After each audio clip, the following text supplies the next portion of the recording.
Hey guys, reviews and more, back with a review on another kitchen product. This is the Granite Stone Diamond ceramic or enamel, whatever you want to call it, cook non-stick pan. It's a 10-inch pan. You can get it by buying it from a TV ad or from going to Target or Amazon. It's available a million different places, and it's always about 20 bucks. So this one is $20 ceramic pans, similar to red copper, Gotham, Granite Stone, which is basically, this is what appears to be related to that product. And they all advertise about the same thing, that they are no butter or oil needed, and that they have the ability to use metal cutlery on them without messing up the pan. Now the first thing I'm going to show you is the fact that this pan is rough to the touch, which is a little strange. Most of these ceramic pans are very smooth, like I review them from Target, red copper, they're all kind of smooth. So here's the sound that it makes.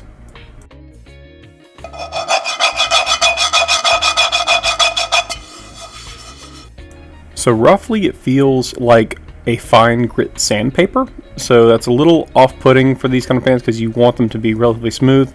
Additionally, it has this kind of like material on it that I guess is more for aesthetics than anything else, to kind of obscure any imperfections of the pan, those little white marks.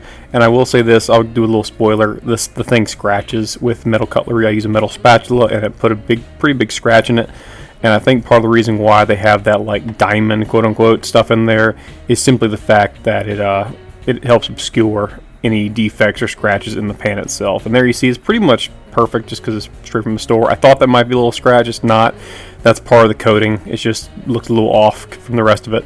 But other than that, it's a perfectly fine looking pan to start off with. So we're going to do 3 tests. This is going to be a cold start test with an egg. We're going to do a hot start test with an egg. And we're going to do a hot start with butter test, basically the way that most people would cook with it, although it does advertise that you can cook without butters and oil. So we'll see how good this thing is at being non-stick. Alright, here's the cold start, and I sped this up for your convenience because I don't want to sit here and stare at a egg cooking from a cold start. I get flack about using a cold start test in my testing, but I always try to do the worst case scenario along with the typical scenario. So you're going to see everything on this video, from that cold start here to a hot start, all the way to a hot start with some butter on it as well. And I'll give you a hint, that one works the best because it's greased, obviously. So we're really trying to test out how well this thing works when it's been effectively ungreased, unwet, just throwing something that typically sticks to bare metal like an egg. And as you can see here, it's kind of peeling up on the sides, which is what you hope to see on these non-stick pans. So I'm going to pull it a little bit, and by this point it should be done on the bottom. The bottom shouldn't have any kind of material there that's going to cause it to mess up or pull or do anything it shouldn't be doing or stick. So I should be able to grab it with my hand and just flip it. I can adjust a little bit, and here's with the spatula.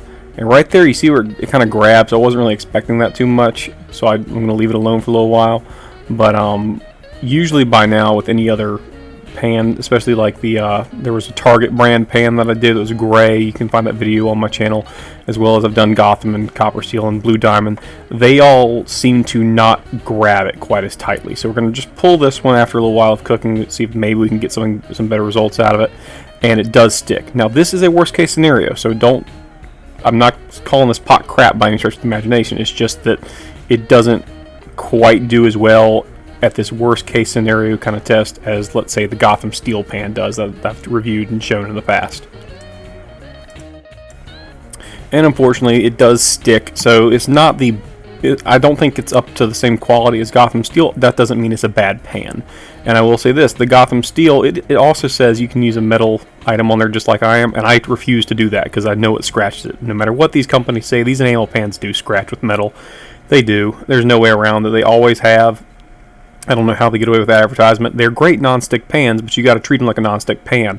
It's better and more healthy and less dangerous than Teflon, in my opinion. But you still got to use like either wood or plastic or silicone, something to avoid basically the gouging, the scratching that occurs.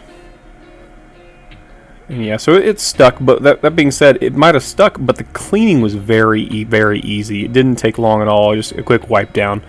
And in just a moment, you're going to see a quick hot start, and the hot start will turn out much better. You won't have the breakage or anything else happen. It'll work very well. So this is really the pan as intended. It's meant to be done on a hot surface. I will say other versions of this pan, the red, the Target brand that I've done, they also work well with the cold start. So worst case scenarios, so this pan does a fine job. And really, in my opinion, for the most part, it has to do with aesthetics. But if you like the black pans, I'd get this black pan. If you are desperately in need of a gray pan, get the one from Target. If you want that copper color, get that. If you want blue, get the blue diamond. They all do about the same thing. This one just doesn't, just kind of grabs onto what you're cooking. In this case, the egg, it just kind of grabs onto it. So you gotta be a little careful. If you start from a cold temperature, you might see some sticking on various foods. But this test worked out a lot better than the last one, and we're really I'm a lot happier with the way this one actually turned out.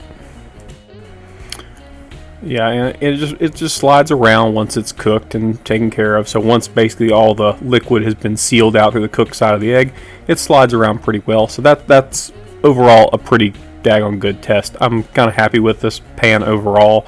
It's just I worry about the how rough it is, and I worry about the longevity of it because of that. And finally, we're going to see the way everyone should cook an egg with lots and lots of butter. So we're going to do a hot start with butter. There's no need to speed up the film here. We just throw the butter on there, let it get a little caramelized, turn a little brown, so we can fry an egg real fast. And we throw the egg on there. It cooks up real quick, doesn't stick to anything, just flows around because that's what butter does. So this is like essentially what it would do with a good quality stainless steel pan. So it slides right around. As always, I will say this. Of course, it works with butter. It's butter. This is how this stuff works, or Pam, or canola oil, whatever you're using to get this stuff done. I will say it is probably, I'd say it's better than the Granite Stone, because the Granite Stone pan I reviewed earlier, it just stuck to everything. I couldn't get things to move around like this. The way it's sliding, even that wouldn't work when I tried testing it. So I felt bad because on the Granite Stone I only did one part of the test. I just stopped. I was like, this is ridiculous. I can't be doing this. If it sticks this badly, I don't want to deal with this pan. This one is stuck a little bit with the cold start, but with all the other ways to cook it, with a hot start and obviously with the butter, it just worked out great. My one big complaint is what you're about to see after we quickly show it being cleaned, and the cleaning's super easy. Like, it fell right off. Like, I didn't even need.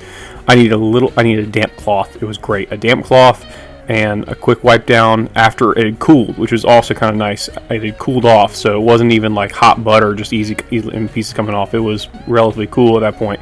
It just swipes right off, and it's very fast, nothing too difficult. And I just threw it right back on top and didn't even worry about it because it was already clean, already been heated up. I wasn't even worried about it, and it was just a quick, easy thing to do. And I really like the pan overall, but again, I think Gotham's probably got the best one. Blue Diamond and Red Copper kind of tied. This one right underneath that. And as far as the non-Adsealant TV pans, it's the Target brand pan. And in just a moment, you're going to see why I don't like the advertising on this. You saw me use that metal spatula earlier in the video. Right here, you can see a nasty gouge. Like, that is just from sliding and grabbing the egg. That's all that is, because it wasn't there before and it was there after cooking with it. That's the only thing that can possibly be. Right there, you see it real good. It's just a nasty gouge, and right there you're thinking, okay, well, is that in my food now? Is this like, because it's still ceramic, it's not something you want to ingest. What pieces are inside my body, like, because I just ate them with my egg. That's a little more concerning. So don't use metal on this if you buy it. If you get it, awesome. I think it's a good, decent product, but do not use metal cookware on this. It will scratch, and that scratch stuff will end up in your food in one way or another. But that's all I got to say about the pan, guys. Thanks for watching. Have a great day.